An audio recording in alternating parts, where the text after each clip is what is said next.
متابعي صفحة الشارع الرياضي في كل مكان، أهلا وسهلا بحضراتكم في لايف جديد. والحديث النهاردة هيكون عن نجم الكرة المصرية، نجم منتخب مصر ونادي ليفربول الإنجليزي، كابتن محمد صلاح. الحقيقة من شوية كنت بتفرج على مباراة ليفربول ضد برنتفورد في الدوري الإنجليزي، الجولة الثانية من الدوري الإنجليزي، وقدر محمد صلاح إن هو يسجل هدف للمباراة الثانية على التوالي، بأصبح في رصيده هدفين كابتن محمد صلاح، وقدر ان هو يساهم في المباراه الثانيه على التوالي. وهنا بنتكلم على عوامل عديده جدا تخلينا النهارده نتكلم عن محمد صلاح، اسم كبير، اسم نقدر ان احنا بكل ثقه ان احنا نحطه مع اسماء تانية كبيره جدا في عالم كره القدم بمنتهى الاريحيه، ونقدر ان احنا كمان نقارنه بيهم. مش بس كده، يقدر كمان محمد ان هو يتفوق عليهم، وزي ما هنشوف كمان شويه بالارقام وكل حاجه. فالنهارده لازم ندي محمد صلاح حقه في اكتر من جزئيه، اهمها هي جزئيه الاستمراريه. هي جزئيه ما لهاش علاقه ابدا بالارقام. الاستمراريه لما بتكلم على لعيب قادر ان هو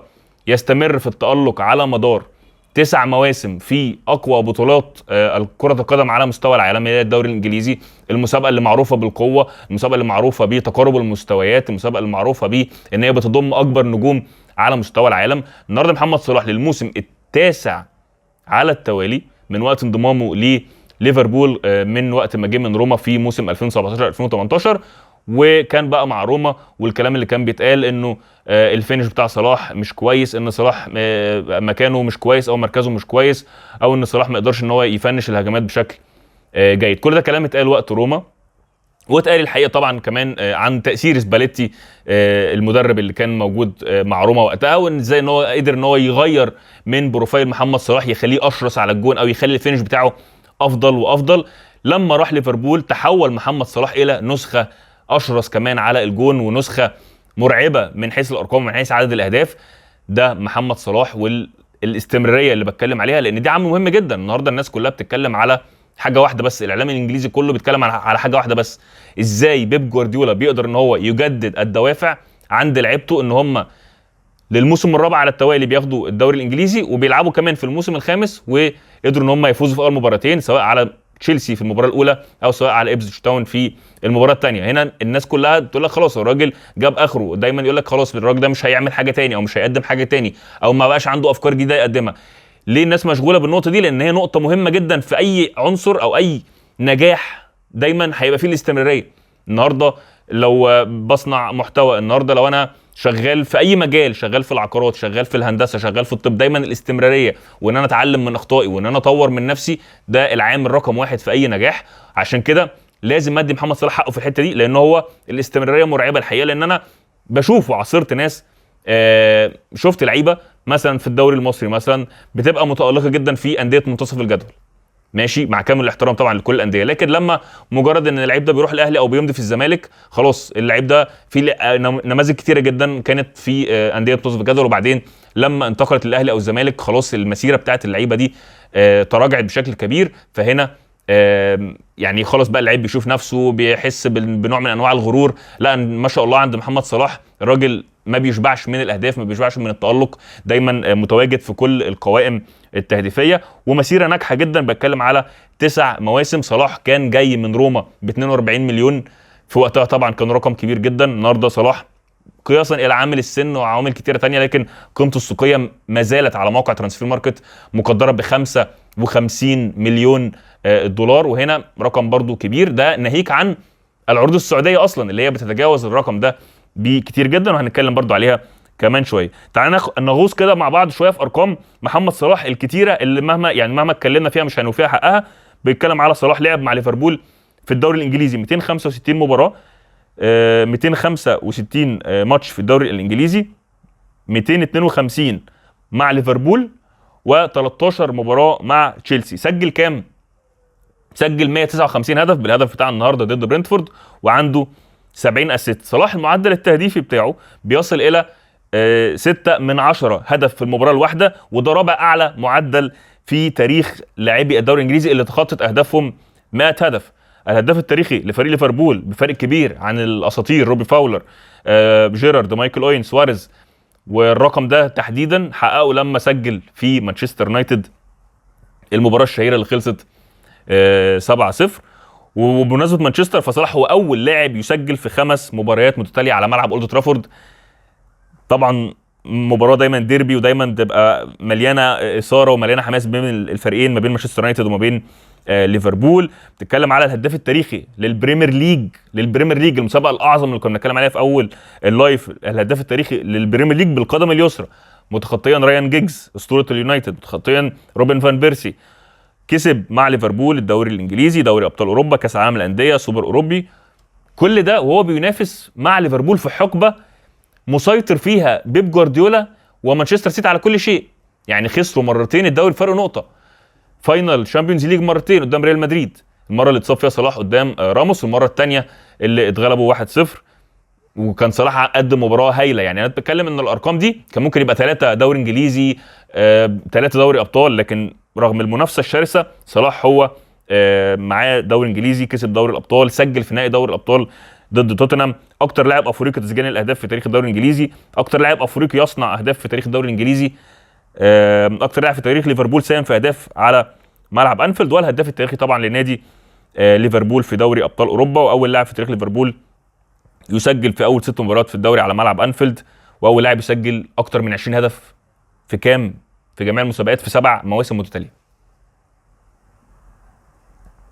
بكلمك على استمراريه، بكلمك على ارقام لو قعدنا نتكلم للصبح، الارقام كتيره جدا، ويعني الكلام مليان ارقام، لكن لو قعدنا نتكلم على الصبح خلاص. يعني ارقام صلاح ما شاء الله ما شاء الله، راجل استمراريه عظيمه جدا. عايز انتقل لنقطه ثانيه، وهي النقطه المتعلقه بمستقبل صلاح مع ليفربول. هل النهارده صلاح مع ليفربول في ظل ان هو في تحدي جديد، في النهارده مدرب جديد ارني سلوت، النهارده بيكسبوا المباراه الثانيه على التوالي، هل ليفربول او هل صلاح يقدر يقود ليفربول ان هو يتوج بالدوري الانجليزي لهذا الموسم؟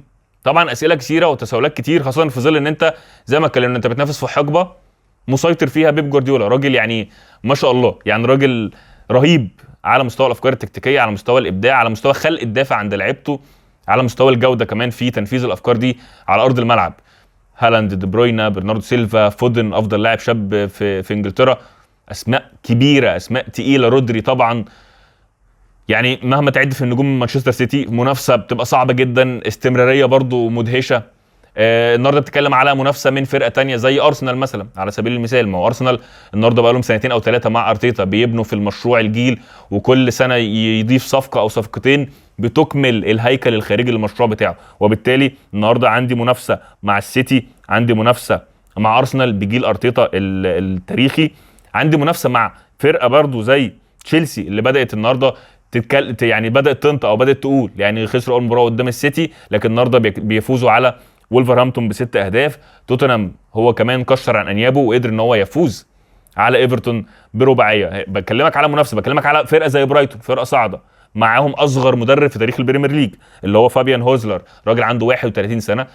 البرايتون والسيتي وارسنال وليفربول 4 انديه قدروا بعد جولتين ان هم يحققوا العلامه الكامله ويحققوا 6 نقط في بدايه الدوري الانجليزي. عشان كده بقول لك كمان جاي من وراهم بقى تشيلسي وتوتنهام ويونايتد برضو، يعني بيمشي على سطر ويسيب سطر. لا انت بتتكلم على منافسه شرسه السنه دي، منافسه مش هتبقى سهله ابدا في ظل انه ليفربول معاه مدرب جديد، وليفربول مش الفرقه اللي عملت صفقات. يعني شفنا السيتي دخل جاب جندوجان، طلع سافينيو، هتلاقي تشيلسي مثلا زربيح صفقات بقى بيدرو نيتو والعديد من الصفقات اللي دايما شغال فيها. النهارده جو فيليكس جه ودخل وبيسجل. ارسنال كالافيوري موجود. يعني كل الانديه بدات تعمل صفقات، حتى توتنهام جاب سولانكي من بورنموث، مهاجم بورنموث. فكل الانديه عملت صفقات، بس بتكلم على ليفربول دايما. النهارده قول لي هل الجيل اللي موجود حاليا مع ليفربول هو بنفس شراسه الجيل اللي كان موجود قبل كده مع كلوب؟ يعني الثلاثي المقدمه اللي هو ما بقاش في بينهم حد غير محمد صلاح. لو تفتكر الثلاثي التاريخي اللي كان محمد صلاح، ساديو ماني، فيرمينو، النهارده الثلاثي ده ما بقاش موجود منه غير محمد صلاح. لما تيجي تقارن الثلاثي ده اللي لعب النهارده مثلا محمد صلاح، دياز ودييجو جوتا، بالثلاثي اللي كان موجود صلاح، ساديو ماني، فيرمينيو، طبعا فرق كواليتي رهيب لصالح الثلاثي اللي كان موجود قبل كده، سواء بنتكلم على ساديو ماني او فيرمينيو، مع طبعا كامل احترام لدييجو جوتا انه راجل هداف وبينتهز من انصاف الفرص. لويس دياز لسه بيحاول، هو بروفايل مختلف شويه عن ساديو ماني، ولكن بيحاول يعني هيجي وقته وهيجي. ولكن لما تيجي تعمل مقارنه، لا هتحس ان صلاح، لا اللي هو انا بحارب لوحدي ولا ايه؟ يعني صلاح مع فان دايك هو يعتبر، ومع اليسون وارنولد وبيرتسون، هم دول الجيل اللي فاضل من الحقبه بتاعه كلوب، اتبدل المساك التاني اللي جنب فان دايك، اتبدل اللعيب اللي في نص الملعب 6 كتير جدا وبيحاول فيه، دخل ماك أليستر، دخل سوبوسلاي. فبنشوف تغيرات كتيره جدا على فرقه ليفربول، لكن ما دعمش او ما اعلنش عن صفقه قويه الموسم ده.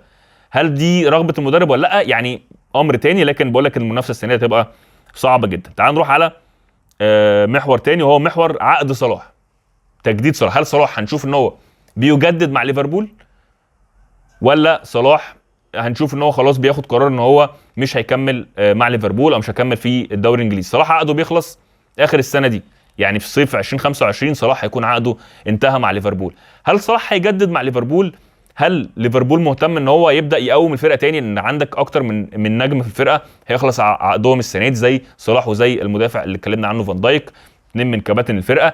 هل ليفربول مهتم بالمشروع ان هو يبدا يبني تاني جيل جديد بقى يبقى قوامه الاساسي اللي هو الفرقه الاساس بتاعي اللي هو انا اليسون وفان دايك وارنولد وبيرسون ومعايا محمد صلاح؟ ولا هتبقى فكره ان انا ممكن ابني جيل مختلف، استغنى عن محمد صلاح نجم زي محمد صلاح، وابدا ان انا اوافق على العروض السعوديه الكبيره جدا المقدمه ليا، وابدا ان انا ابني الفرقه بالفلوس دي بعناصر شابه بقى وتجارب مختلفه؟ فالافكار مختلفه بالنسبه لاداره ليفربول، الافكار مختلفه بالنسبه لمحمد صلاح نفسه. هل محمد صلاح النهارده حابب ان هو يكمل على نفس الليفل ده؟ هو الناس في ليفربول يعني ناقص يعملوا تمثال قدام النادي، يعني ده حقيقي، يعني ده واقع هيحصل كده كده، لانه صلاح من اساطير ليفربول، شئنا ام ابينا صلاح هو واحد من اساطير ليفربول. وبالتالي هل صلاح بيفكر دلوقتي ان هو انا ممكن اكمل وابقى لعيب الاسطوره في النادي واكمل زي جيرارد، زي روبي فاولر، وابقى اسطوره من اساطير النادي زي توتي في روما؟ ولا ان انا ممكن اخد تجربه تانية بدوافع جديده في اجواء جديده، سواء بتكلم بقى على الملاعب الاوروبيه، سواء لو جالي عروض في اوروبا من دوريات الخمسه الكبرى او غيرها، او بتكلم على ليفل بقى مختلف تماما زي الدوري السعودي. طبعا الدوري السعودي دوري قوي جدا، ولكن لما تيجي تقارنه بالدوريات الاوروبيه برضو هتلاقي انه لا، الدوري الفرنسي، دوري الماني، دوري اسباني، دوري ايطالي، دوري انجليزي، طبعا دايما الفرص ودايما العين عليه اكتر، لكن الدوري السعودي دوري قوي وفيه اسماء كتير جدا انضمت للدوري السعودي. يمكن على راس الاسماء دي واحد زي كريستيانو رونالدو، وكريستيانو رونالدو يمكن دايما الناس بتحط مقارنات رونالدو وميسي، رونالدو وميسي، لكن النهارده انا عايز اخد القصه دي في حته تانية شويه، وهي حته المقارنه ما بين رونالدو ونجمنا محمد صلاح.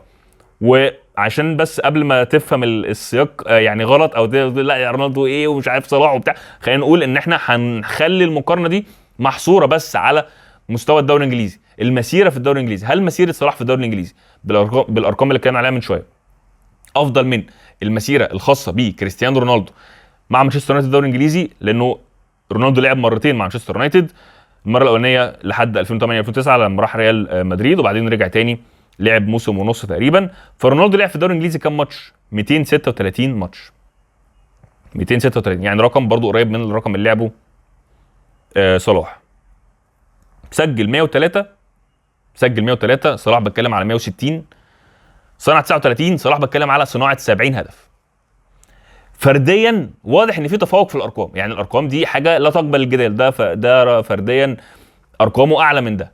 يمكن في البطولات شويه رونالدو قدر ان هو يكسب الدوري الانجليزي 3 مرات مع مانشستر يونايتد، قدر ان هو طبعا قد حقبه تاريخيه للسير اليكس فيرجسون، قدر ان هو يفوز ب دوري ابطال اوروبا سنه 2008، فحقبه كانت تاريخيه لرونالدو قبل ما يمشي ويروح ريال مدريد. فالناحيه الفرديه ممكن الاقي لا، حاسس ان صلاح متفوق شويه على رونالدو. ليه لا؟ يعني ليه النهارده ان احنا ما نقولش صلاح متفوق على رونالدو في مسيرته في الدوري الانجليزي؟ ممكن ناس تقول لك لا، انا بحسب التاثير على مستوى البطولات، يعني النهارده صلاح عشان ما خدش دوري انجليزي لا فيبقى رونالدو لا، لكن لما تيجي تعمل المقارنه دي على الناحيه الفرديه بس، هتلاقي المقارنه بالارقام بتصب في صالح محمد صلاح. النهارده رونالدو تواجد في الدوري السعودي مع نادي النصر، قدر ان هو استمراريه برضو رهيبه مدهشه، يعني رونالدو ده حد يعني مش حاجه، يعني مش لما تتكلم عن كريستيانو رونالدو ده لازم تديله حقه، يعني راجل النهارده 39 سنه هداف الدوري السعودي ب 35 هدف، رقم تاريخي في الدوري السعودي، واستمراريه رهيبه مع نادي النصر. لكن لو بتكلم على الحقبه في الدوري الانجليزي، انا بشوف انه فرديا لا، صلاح كان موجود في الارقام افضل من رونالدو، علما بان صلاح اصلا جناح. صلاح طبعا رونالدو لما جه الفتره الثانيه في اليونايتد كان بيلعب في مركز راس الحربه، كان في البدايه ممكن يلعب على الجناح، لكن في الفتره الثانيه كان لاعب راس حربه. صلاح مش مهاجم صريح، صلاح هو جناح رغم كل الاهداف اللي هو سجلها. وصلاح بكل البطولات اللي حققها دي هو كمان زي ما بقول لك هو مظلوم ان هو بينافس. يعني برضو لما تيجي تقارن، هو جيل ليفربول في اعلى مستوياته في 2019 ولا جيل يونايتد 2008 مثلا مع سير اليكس فيرجسون، هتلاقي لا، الجيل اللي كان بيلعب حوالين رونالدو، جيجز بقى وروني وكل الاساطير بتاعت رونالدو دي، هتلاقي طبعا افضل. فيرجسون افضل من كلوب، فهتلاقي الحقبه كلها او الظروف كلها اللي كانت محيطه برونالدو تساعده او تزقه. لكن صلاح انا بقول لك لا، هو صلاح كان شايل انطلاقه ليفربول او مشروع ليفربول، كان كله مبني اصلا على صلاح، او تحديدا المثلث اللي هو صلاح ساديو ماني فيرمينيو، وكان صلاح هو رقم واحد فيه، وكان مازال هو لحد الان هو المتبقي او العنصر الوحيد المتبقي في هذا المثلث التاريخي بالنسبه لفريق ليفربول. عشان كده انا بقول لك هو يعني شعوري ان ده راي شخصي وحاسس بده في النهايه، ده يعني ده راي شخصي. يعني انا حابب برضه اسمع منك في الكومنتات في التعليقات تقول لي رايك ايه. صلاح، هل صلاح افضل طيب من رونالدو؟ بس عشان ما يبقاش بس انا يعني، لا، صلاح افضل من اسماء تاني كتير لعب في الدوري الانجليزي، اساطير في الدوري الانجليزي، اساطير في منتخبات بلدها. ولو بتكلم مثلا على واحد زي دروجبا مثلا، دروجبا لعب 254 ماتش، سجل 104، صنع 64، اقل من صلاح. رياض محرز لعب 284 مباراه، سجل 82 وصنع 60، اقل من صلاح. يمكن كانت الافضليه لمحرز شويه، قال لك اصل هو واخد محرز بيلعب في الدوري الانجليزي من قبل ما صلاح يروح، ولعب مع ليستر وخد الدوري مع ليستر، وطبعا كانت معجزه رهيبه يعني. محرز راح السيتي ليفل اعلى، لعب 284 مباراه، لعب اكتر من صلاح، ومع ذلك سجل 82، اقل من صلاح، يعني نص عدد اهداف صلاح. وبرده في وقت ما كان بيشوط ضربات الجزاء وصنع 60 هدف، يعني صنع اقل كمان حتى من صلاح. دي النقطه اللي كان متفوق فيها محرز لحد فتره قريبه، لحد ما قدر صلاح ان هو يتجاوز الرقم ده ويوصل ل 70 اسيست. ساديو ماني لعب 263 مباراه في الدوري الانجليزي، سجل 111 وصنع 39. هل تفوق على نجوم الكره الافريقيه بس؟ لا، في نجوم عالميين. يعني مثلا هاخد مثال، هو هازارد النجم تشيلسي، وفي فتره من الفترات كان هو مشروع تشيلسي، هو ما كانش نادي تشيلسي، هو كان نادي هازارد، كان هو اللي بيقوم الفرقه وهو اللي بيلعب بالفرقه كلها. فكان تشيلسي هازارد مع تشيلسي او هازارد في الدوري الانجليزي 254 مباراه. كل دي بكلمك على ارقام، كلها ارقام في عدد المباريات قريبه كلها من صلاح، يمكن اللي فيه اكتر شويه اللي فيه اقل شويه. سجل 85 هدف هازارد وصنع 54. فالحقيقه ان احنا عندنا، او في ختام اللايف او في ختام الكلام اللي احنا بنقوله، احنا عندنا نجم كبير نقدر بكل ثقه وبكل اريحيه ان احنا نقول ان ده واحد من نجوم الكره العالميه. اقدر اقارنه برونالدو في حقبه الدوري الانجليزي، تاني بقارن ان هو في حقبه او في مسيره صلاح في الدوري الانجليزي او مسيره رونالدو في الدوري الانجليزي. اقدر اقارنه او اديله الافضليه على نجوم كتير زي رياض محرز، زي ساديو ماني، زي هازارد، زي دروجبا هداف تشيلسي. ده يعني ده كان رايي، وفي النهايه ده مجرد راي شخصي. حابب اسمع رايك في التعليقات، وحابب ان انت لو عجبك الفيديو ان انت تعمل لنا لايك وتتابعنا دايما على منصاتنا في كل مواقع التواصل الاجتماعي. اشوفك ان شاء الله في حلقه جديده ولايف جديد باذن الله قريب. هشوفكم على خير، سلام عليكم.